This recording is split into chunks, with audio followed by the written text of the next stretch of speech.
Assalamualaikum warahmatullahi wabarakatuh.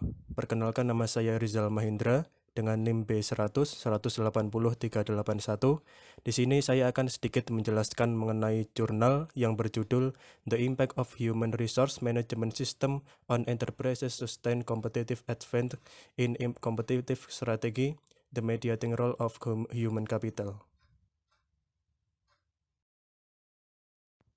Yang pertama adalah latar belakang penelitian. Dihadapkan dengan berlakunya new normal dari perkembangan ekonomi di China, perusahaan menghadapi persaingan pasar yang semakin ketat dan tidak dapat diprediksi, dan semakin sulit bagi mereka untuk mempertahankan keunggulan kompetitif yang berkelanjutan.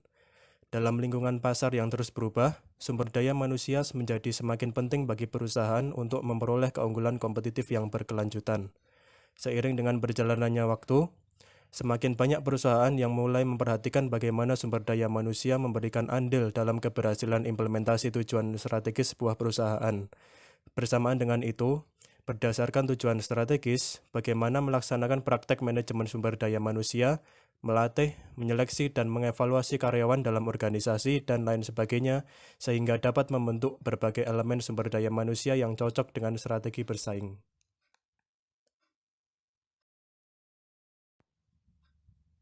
Selanjutnya adalah tujuan penelitian. Tujuan dari penelitian ini adalah untuk mengetahui bagaimana sebuah perusahaan dapat melaksanakan praktek manajemen sumber daya manusia, melatih, menyeleksi, dan mengevaluasi karyawan dalam organisasi, dan lain sebagainya, sehingga dapat membentuk berbagai elemen sumber daya manusia tersebut.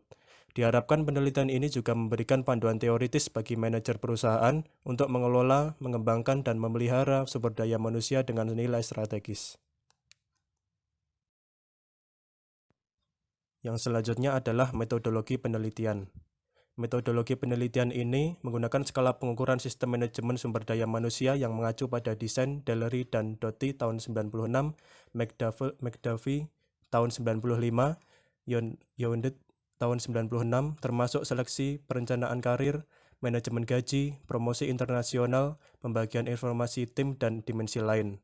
Untuk skala pengukuran sumber daya manusia mengacu pada desain Yeh dan Chen tahun 2007, dan direvisi dari perspektif strategi bersaing melalui wawancara yang meliputi 3 aspek, yaitu pengetahuan, teknologi, dan bentuk kemampuan. Sedangkan skala pengukuran keunggulan kompetitif berkelanjutan mengacu pada desain Helvat et al. Tahun 2003, Dierif tahun 95, termasuk kinerja sumber daya manusia, pencocokan teknologi, posisi kompetitif, dan nilai pelanggan.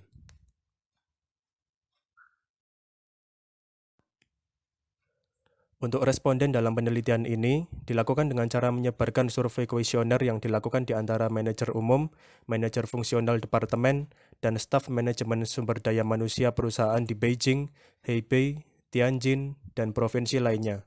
Sebanyak 1.600 kuesioner yang disebar, 779 kuesioner diantaranya tidak valid.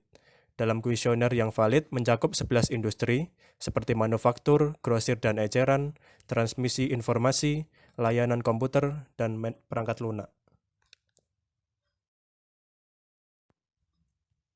Yang selanjutnya adalah hasil penelitian. Hasil penelitian yang pertama adalah analisis reliabilitas. Analisis reliabilitas terutama digunakan untuk menguji reliabilitas data yang diukur dengan skala. Koefisien Kronsbaum A digunakan untuk mengukur reliabilitas setiap skala. Jika Kronsbaum A lebih besar dari 0,7, itu dianggap kisaran yang dapat diterima. Seperti yang ditunjukkan pada tabel 1, Kronsbaum A dari masing-masing skala berada di atas 0,7, yang menunjukkan bahwa ketiga subskala tersebut memiliki reliabilitas pengukuran yang baik. Kemudian hasil penelitian yang kedua adalah analisis validitas. Dalam desain skala, hanya sistem manajemen sumber daya manusia dan skala modal manusia yang diuji dalam analisis faktor eksplorasi, karena keunggulan kompetitif berkelanjutan perusahaan diambil sebagai faktor. Seperti yang ditunjukkan pada tabel 3, beban masing-masing faktor lebih besar dari 0,5. Hasil penelitian menunjukkan bahwa sistem manajemen sumber daya manusia dan sumber daya manusia memiliki validitas yang baik. Selanjutnya adalah uji empiris. Hipotesis yang pertama, pada strategi diferensiasi, IHRMS berdampak positif pada SCA. Hasil permodelan menunjukkan bahwa koefisien jalur antara IHRMS dan SCA adalah 0,7, sehingga hipotesis yang pertama dinyatakan valid. Hipotesis yang kedua, pada strategi pengurangan biaya, IHRMS berdampak positif pada SCA. Indeks evaluasi baik pengaruh positif IHRMS terhadap SCA signifikan, sehingga hipotesis yang kedua dinyatakan valid. Hipotesis yang ketiga, pada strategi diferensiasi, IHRMS berdampak positif pada IHC. Hasil permodelan menunjukkan bahwa koefisien jalur antara IHRMS dan IHC adalah 0,70, sehingga hipotesis yang ketiga dinyatakan valid.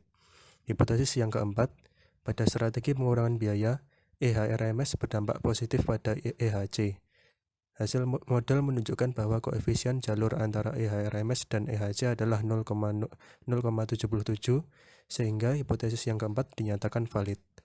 Hipotesis yang kelima, IHC memediasi hubungan antara IHRMS dan SCA, menunjukkan bahwa koefisien jalur IHRMS ke IHC adalah 0,70, IHC ke SCA adalah 0,41, dan IHRMS ke SCA adalah 0,38, sehingga hipotesis yang kelima dinyatakan valid. Hipotesis yang keenam, IHC memediasi hubungan antara IHRMS dan SCA. Hipotesis yang ketujuh, peran mediasi IHC dan IHC berbeda. Hasilnya menunjukkan koefisien jalur IHRMS ke IHC sebesar 0,77, IHC ke SCA 0,22, dan IHRMS ke SCA adalah 0,53. Ditunjukkan bahwa IHC memainkan peran mediasi parsial dalam IHRMS dan SCA, sehingga hipotesis ke-6 dan hipotesis ke-7 dinyatakan valid.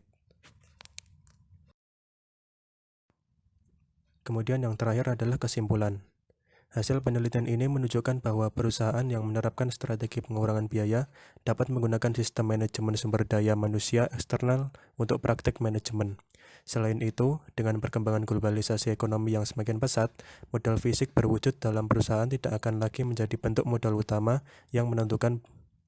Perusahaan akan memperhatikan pengetahuan pribadi staf, keterampilan, dan pengembangan kemampuan melalui pelatihan, dorongan gaji, dan sebagainya melalui cara internal development atau pengembangan internal. Inilah perusahaan akan memperoleh sumber daya manusia dengan kualitas yang tinggi, dapat ditiru, dan tidak dapat tergantikan, yang memiliki peran lebih penting dalam mendukung perusahaan untuk mendapatkan keunggulan kompetitif.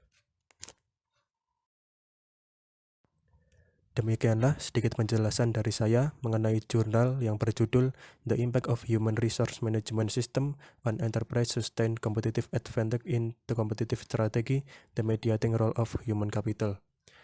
Kurang dan lebihnya saya mohon maaf. Wassalamualaikum warahmatullahi wabarakatuh.